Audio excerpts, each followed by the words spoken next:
Smoke is still creating visibility issues along the East Coast. And yesterday, the FAA slowed traffic in and out of New York City airports, and that caused some delays.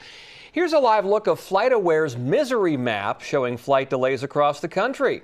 Meteorologist Ricky Matthews is here now with more. What's happening, Ricky? Yeah, once again today, the FAA having to implement what they call ground delays. Those were present at Newark earlier today, and then also at the LaGuardia Airport. There it is right here, 54-minute delay because of some visibility issues. Most of the problems today were not as bad as yesterday because a lot of that smoke just wasn't as thick across the New York City area as it was yesterday when they had to put a full ground stop into effect at many of those New York City airports. Today, there were just a couple of delays here and there, once again, just because the smoke was not as thick. Now, we stopped by Norfolk International Airport earlier today. Most flights were on time. As our local air quality is not a huge factor. We did notice a few delays, though, at a couple of flights, mainly coming from the New York City area where those delays were in effect. Passengers we spoke to from the New York City area said they definitely noticed the smoke and haze.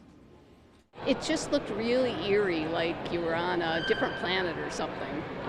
And honestly, just nearby, you didn't notice it as much, but if you looked off in the distance or looked up at the sun, it looked very hazy and just like you were on Mars or something.